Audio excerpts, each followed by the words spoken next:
A program rescuing troubled teenagers that for every dollar spent on it saves taxpayers $6. The state government would be involved with that in a flash, right? Well, the Ice Factor program gets no government support. It's all done by volunteers. Crazy. Here's Rodney Lose. Year 3, I knocked out my principal. I am frustrated because I'm fearful that at the end of the day, it might collapse. How often were you going to school? As often as I was being forced to. And what we're trying to do is to bring young people who are in the wilderness back in to give them some hope in their lives. And next second there's 2 detectives there. Then, yeah, got taken out of school in handcuffs into the back of a police car.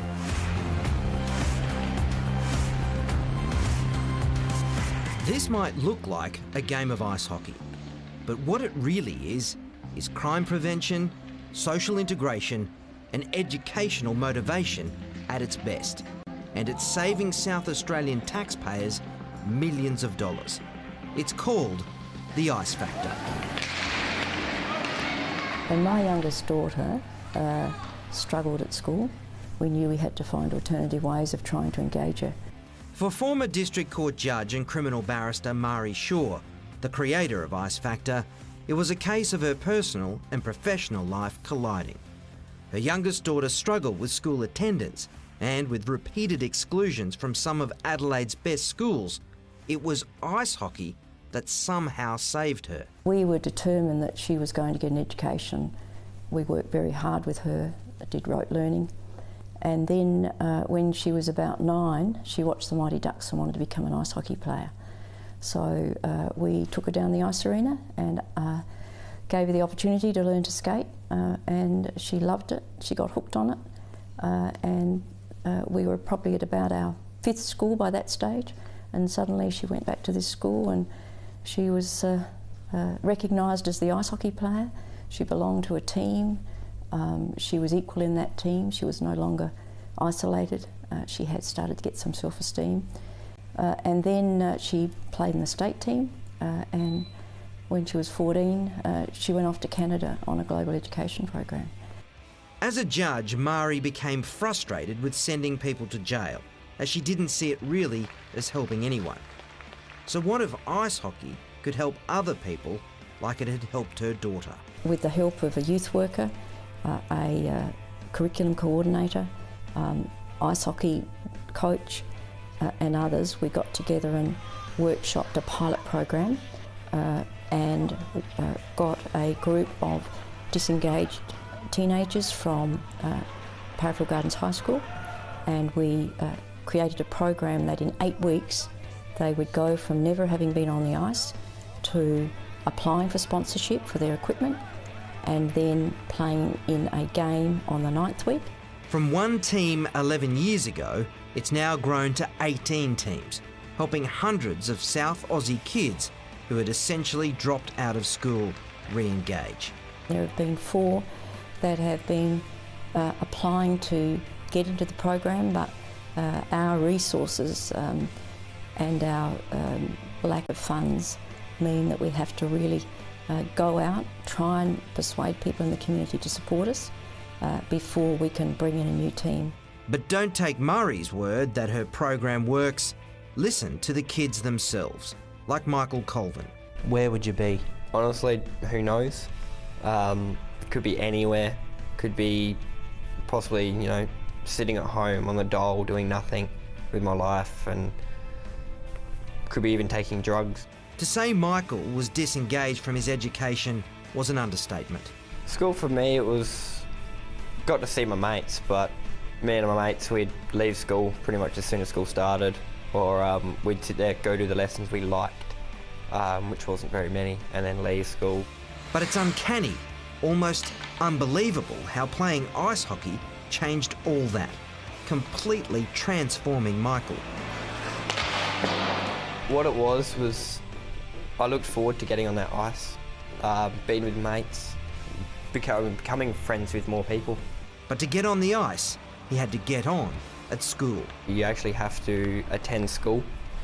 You're allowed to have, the odd day off sick because you're actually sick, but all your assignments have to be handed up, and you can't be getting suspended and all that. So it's an incentive.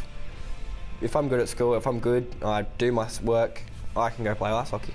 From there, it changed his entire life. Now that I'm not looking at the world how I was, I've now met a brilliant girlfriend. I've met brilliant mates and everything. It's, when I meet someone, when I was meeting someone then, if I'd see him on the street, I'd be, I don't like you. Now it's, if someone has a chat to me, could be sitting at a bus stop and someone has a chat to me, I have a chat back. Because Ice Factor is not just about hockey. Hockey is just the carrot. With Ice Factor, before you actually get onto the ice, when you first rock up at the ice arena, you spend 20 minutes to half an hour, I think it is, up in the classroom with your coach and a life skills person. They go through, building as a team, but also learning respect, learning that not everyone's against you. Zeke Everest had almost given up on school completely when he stumbled across Ice Factor. So you're 15 and by the end, you're not attending school at all. Pretty much. There was 3 or 4 months, I believe, where I wasn't enrolled anywhere and not doing any school. And it's not being at school that I didn't like, it was getting to it. It's getting out of bed and getting out the door. Ice Factor gave him that motivation, even when he'd lost almost every reason to go on, like when his mother committed suicide. It wasn't surprising, but it hurt like hell. As you'd imagine with anything, it doesn't matter if it's surprising or not, it's still really, really crap. And there was a good while where I didn't get out of bed. Remarkably, Ice Factor helped pull him through that. The point that turned around was we had a hockey tournament for Ice Factor and I just couldn't be bothered getting up, just didn't have the energy, and they were completely sympathetic, didn't mind about it. Then one of the players sent me a photo of the team and a little thing they'd written with it, and they'd all worn black bands around their arm for my mum. And that was the point where I decided not to let it slow me down, just to keep getting up and to keep fighting and to keep going to school and to keep doing hockey. Yeah, go back, that's it. Now the kid that wouldn't go to school is headed to university. Yes, just finished a business Cert 3, want to push that towards a Bachelor of Accountancy. I'm not entirely sure what I want to do, which is why I'm doing the course to sort of figure out what I want as well.